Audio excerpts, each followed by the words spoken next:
pemirsa, kembali lagi di Special Talk Show. Nah, tadi kita sudah berbincang banyak ya dengan Bapak Wiratmadinata. Nah, sekarang saya sudah kedatangan Bapak M. Yunus selaku Ketua Badan Reintegrasi Aceh. Selamat sore, Assalamualaikum Bapak Yunus. Waalaikumsalam. Ya, apa kabar Bapak? Alhamdulillah Sehat. Ya baik Pak, tadi seperti yang sudah saya katakan, saya banyak mendengar informasi penting dari Bapak Wira. Nah, kalau untuk menurut Anda sendiri Pak, kita melihat bahwasanya refleksi 14 tahun MUI Helsinki ini kemana arahnya? Kemudian damai ini untuk siapa sebenarnya Pak? Iya, sebenarnya ini perdamaian ini sudah berjalan hampir 14 tahun.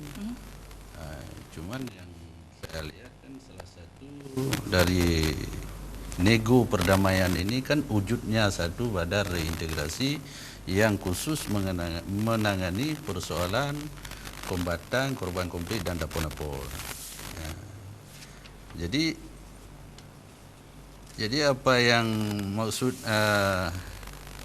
atau fungsi daripada BRA ini adalah sebenarnya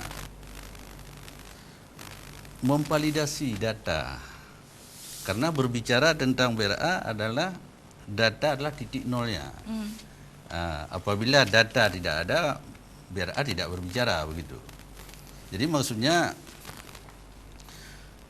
data yang harus valid dan yang harus yang valid dan yang benar-benar maksudnya tepat. Biarpun dalam perjanjian MOU di Helsinki itu adalah disebutkan yang bahwa kombatan ini ada 3.000 orang, 3.000 personil.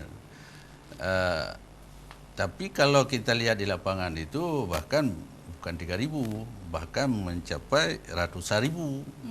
Ya, termasuk yang pertama kombatan yang ada senjata dan kombatan yang maksudnya sipil bersenjata, tapi dia bukan maksudnya bukan naik ke gunung, tetapi dia ada di kampung-kampung, tapi dia kan bersenjata juga, maksudnya yang pasukan bom, pasukan ranjau, pasukan ya. Jadi kan ini banyak yang sebenarnya. Jadi artinya, jadi kalau kita bicarakan tentang BRA sekarang, data adalah titik nolnya yang kita mulai. Begitu juga tentang masalah bantuan ataupun realisasinya, jadi berdasarkan daripada data. Ya. Nah, apakah juga untuk melihat datanya sendiri, Anda memiliki data tersebut yang Anda katakan valid tadi Pak? Iya, untuk sekarang kan kalau kita memvalidasi data itu perlu adanya maksudnya perlu ada verifikasi. Ya, verifikasi ini harus didukung daripada anggaran. Oleh karena anggaran sekarang di BRA memang sangat minim, jadi mungkin kita untuk memvalidasi keseluruhan data ini belum mencapai secara maksimal. Artinya itu kita perlu sensus. Karena ada yang khususnya apakah kombatan, dapur-dapur dan korban konflik ini ada yang sebahagian sudah mendapat bantuan, tapi ramai juga yang belum mendapat bantuan. Baik. Ya, kan? Ya. Jadi di situ kita harus mengambil ataupun membuat satu sensus. Jadi yang harus kita tahu yang bahwa siapa yang sudah menerima bantuan, berupa apa bantuannya, dan siapa yang belum tersentuh langsung. Ya. Jadi menurut Anda masih ada yang belum tersentuh bantuan, seperti itu Pak? Iya, maksudnya belum ada bantuan yang secara menyeluruh, khususnya kepada kombatan, dapur-dapur dan korban konflik. Nah, bagaimana bantahan Anda nih Pak Wira? Ya, saya nggak membantah. Kenapa Anda menganggap saya membantah? Ya, karena tadi Anda juga mengatakan bahwasanya hampir seluruh masyarakat Aceh juga yang terkena. Nah, ya, oke, baik, saya jelaskan. Ketika Pak Yunus menjelaskan itu, karena saya ini pendiri BRA sejak awal.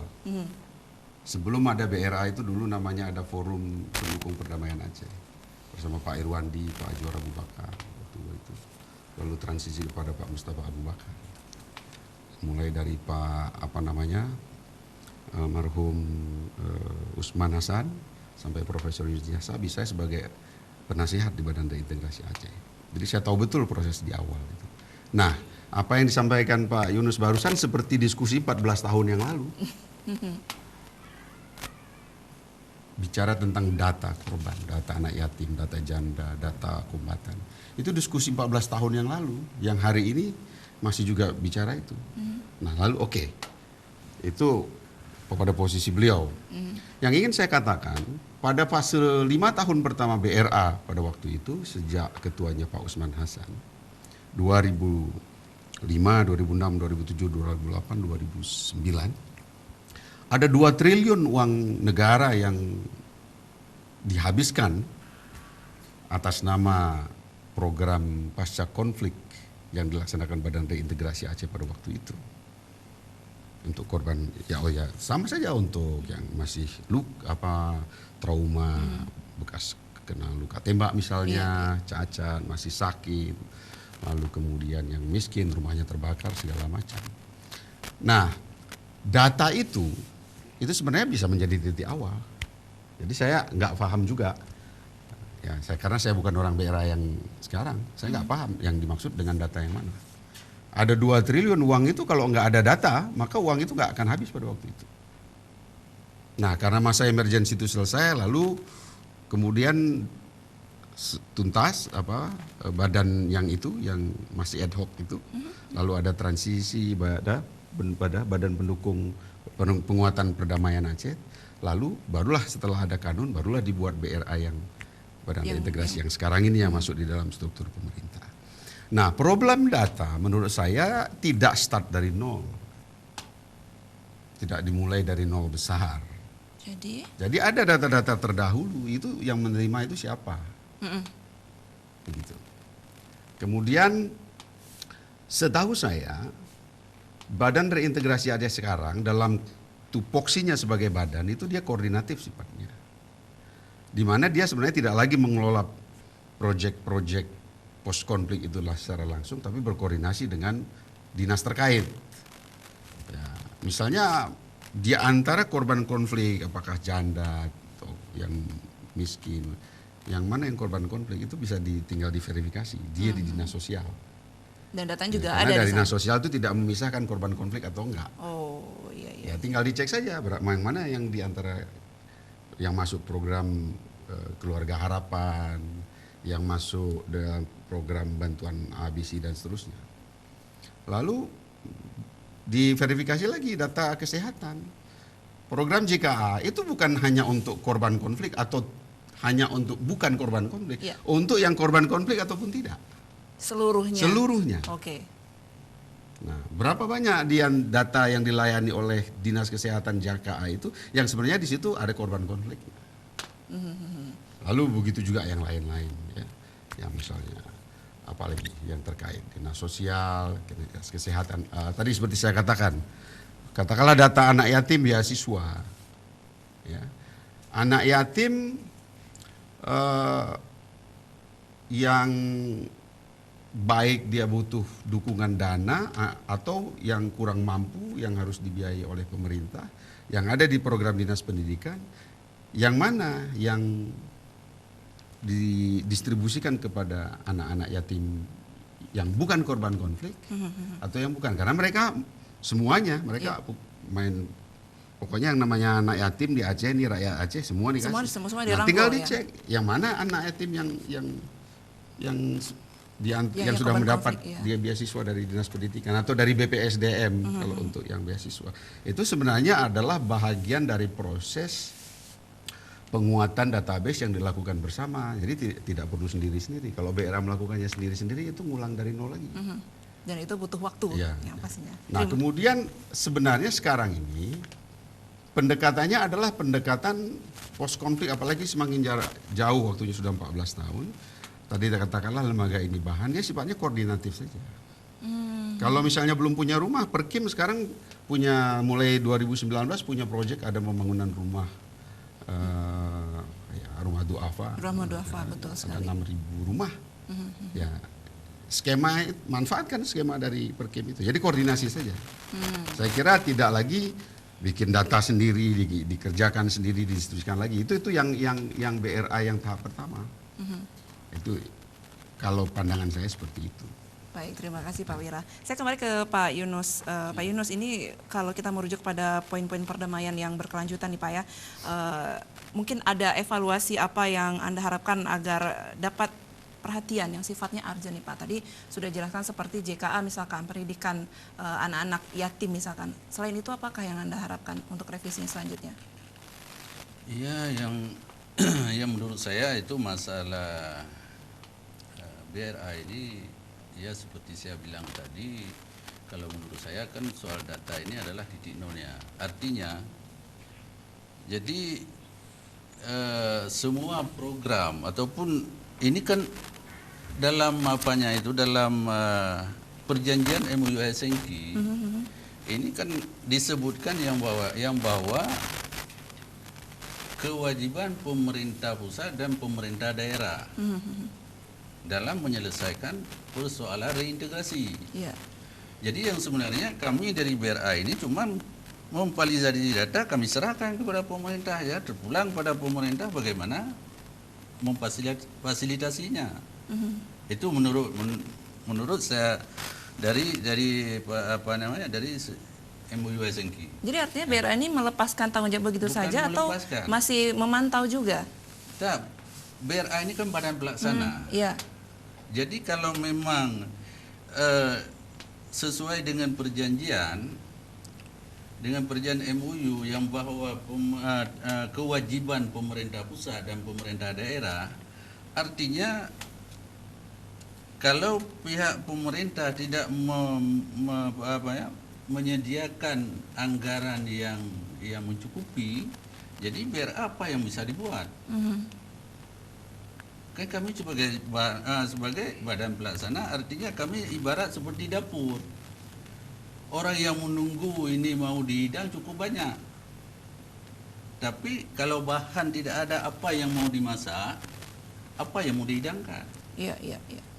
Kan itu. Jadi artinya yang dulu memang saya dengar, karena saya ini adalah ketua yang ke-11 di Badan Reintegrasi. Jadi dulu semua kegiatan ataupun yang dilakukan adalah melalui dinas sosial. Cuman pada tahun 2017 baru BRA menjadi kanun BRA. Jadi artinya begitu ada kanun BRA, jadi BRA ini sudah berdiri sendiri. Dalam BRA ini adalah sekretariat. Ya. Artinya kita kalau memang ada anggaran, ada dana reguler, kita boleh mengeksekusi sendiri. Untuk dana saat ini apakah mencukupi atau bagaimana Pak? Iya, jangankan mencukupi, sekarang dana rutin pun belum jelas. Belum jelas. Iya. Nah, kira-kira yang menyebabkan dana tersebut ini tidak bisa dialokasikan apa nih Pak penyebabnya? Iya, persoalan kalau saya sendiri yang selalu berbicara misalnya di forum dengan Menko Polhukam atau Menkumham, kan, mereka tetap meminta ke saya adalah data by name by address. Itulah makanya saya bilang tadi data adalah titik nolnya. Bila data by name by address ini tidak ada, mungkin pihak pemerintah maksudnya tidak merespon, ataupun bisa pihak pemerintah menganggap sudah selesai. Tapi kalau bagi saya itu persoalan reintegrasi ini belum selesai dan masih banyak dan masih berpanjangan. Masih berkepanjangan ya? Iya, artinya karena dalam MOU ini disebutkan selain daripada memberikan lahan yang pantas dan mencukupi, memberi jaminan sosial dan mensejahterakan kombatan. Baik. Artinya mensejahterakan kombatan ini kan, kombatan ini selama dalam konflik kan naik ke gunung, dia berperang. Begitu terjadinya damai, jadi mereka kan turun ke kampung dan dia kembali kepada masyarakat. Berbaur ya, ya. Artinya waktu dia kembali dalam masyarakat, kombatan ini berada pada tahap kemiskinan. Maksudnya dia tidak pernah mencari uang selama ini untuk keluarga atau untuk diri sendiri. Jadi kembali kepada masyarakat adalah dalam keadaan kemiskinan dan tidak tahu apa-apa. Jadi makanya arti dari mensejahterakan kombatan sampai saat ini saya pikir kombatan belum sejahtera. Belum sejahtera, oke, baik. Jadi makanya saya bilang itu masih berpanjangan. Ya, baik. Nah, artinya nanti mudah-mudahan apakah kedepannya mantan kombatan seperti ini mendapatkan prioritas dari pemerintah. Kita tahan dulu ya Pak ya. Baik ya pemirsa, kami akan segera kembali. Jangan kemana-mana, tetap di ACTV.